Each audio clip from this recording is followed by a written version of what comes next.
সুপ্রিয় দর্শক, সৌরভ গঙ্গোপাধ্যায়কে বিসিসিআইয়ের সভাপতি পদ থেকে সরানোর পরই বিজেপির সঙ্গে দূরত্ব বাড়তে থাকে সৌরভ গঙ্গোপাধ্যায়ের। কিন্তু তার আগে জল্পনা তৈরি হয়েছিল সৌরভ গঙ্গোপাধ্যায় নাকি বিজেপিতে যোগ দেবে, লোকসভা নির্বাচনে বিজেপির প্রার্থী হবে।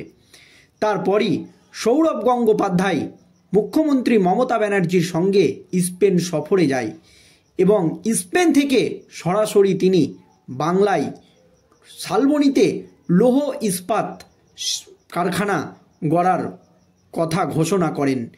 কিন্তু সৌরভের এই ঘোষণাকে কটাক্ষ করেছিল রাজ্যের বিরোধী দলগুলো, যে শুধু মুখেই বলবে বাংলায় কোনো শিল্প হবে না।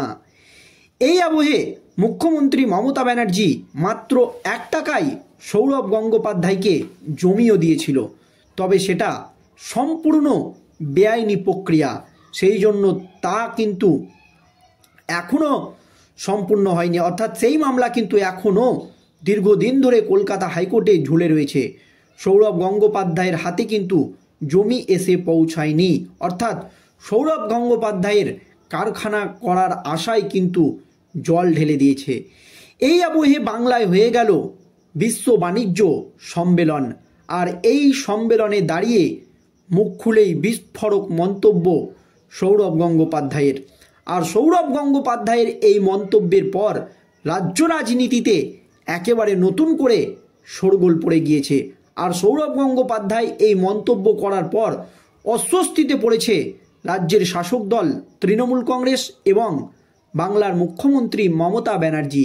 আর এই মন্তব্যের ড্যামেজ কন্ট্রোল করতে মাঠে নামতে হয় খোদ মুখ্যমন্ত্রী মমতা ব্যানার্জিকে।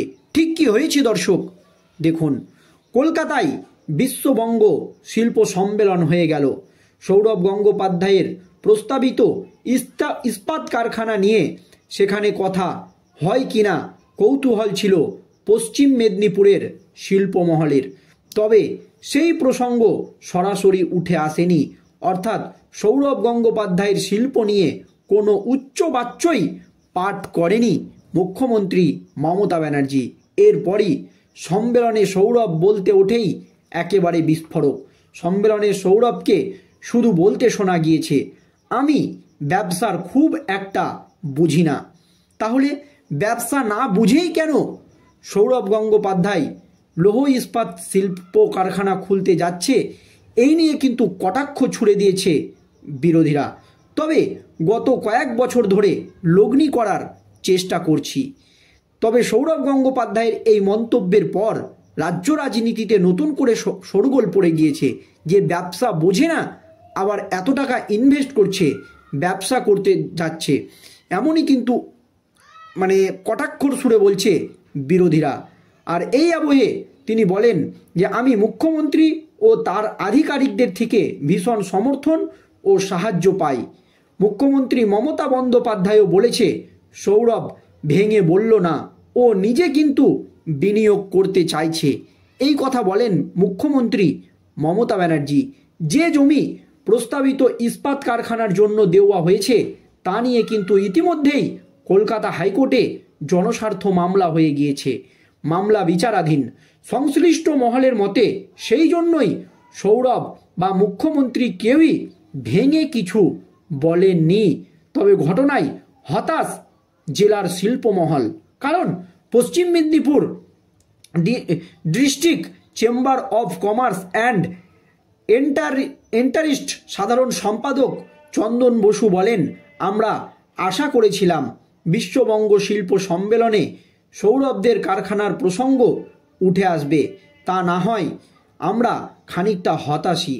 তবে আমরা আশায় থাকছি ওই বড় শিল্পটা আমাদের জেলাতেই হবে, জেলার অর্থসামাজিক পরিস্থিতির উন্নতি হবে।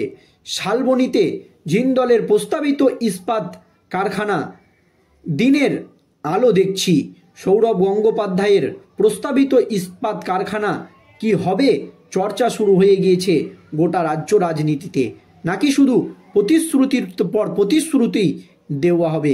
সব ঠিকঠাক থাকলে সৌরভের প্রস্তাবিত ইস্পাত কারখানা গড়ে ওঠার কথা চন্দ্রকোনা রোডের গড়বেতা 3 ব্লক দুকিতে।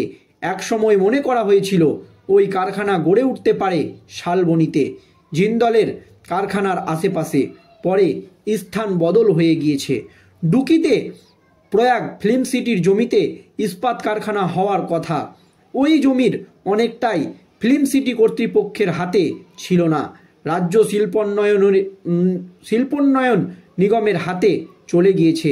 এক সময় মন্ত্রিসভার বৈঠকে ঠিক হয় চন্দ্রকোনা রোডে শিল্প গড়তে রাজ্য 1 টাকায় প্রায় 350 একর জমি লিজে দেবে শিল্প উন্নয়ন নিগমকে।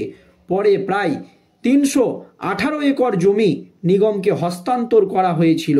সৌরভদের শিল্প সংস্থাকে এই জমি দেওয়া হয়। চিটফান্ড কেলেঙ্কারিতে মামলার আমানতকারীদের টাকা ফেরাতে প্রয়াগের সম্পত্তি বাজেয়াপ্ত করেছিল রাজ্য। তালিকায় ছিল ডুকির জমিও। তা নিষ্পত্তির আগেই কেন জমি অন্যকে দেওয়া হচ্ছে সেই প্রশ্নে মামলা হয়েছে। আমানতকারীরা চাইছেন আগে তাদের টাকা ফেরানো হোক। গবাদি পশু বেচে ও স্ত্রীর গহনা বন্ধক রেখে 7 লক্ষ টাকা প্রয়াগে জমা করেছিল বসন্ত জানা। তিনিও বলেন যে আগে আমাদের টাকা ফেরত দেওয়া হোক, তারপর ওখানে যাই হোক দেখতে যাব না। কিন্তু সৌরভের কারখানা নিয়ে আশঙ্কা তৈরি হয়েছে। এতদিন থেকে শুধু কি প্রতিশ্রুতির পর প্রতিশ্রুতি দেওয়া হচ্ছে, কারখানা কি হবে না? বিরোধীদের অভিযোগ কি সঠিক?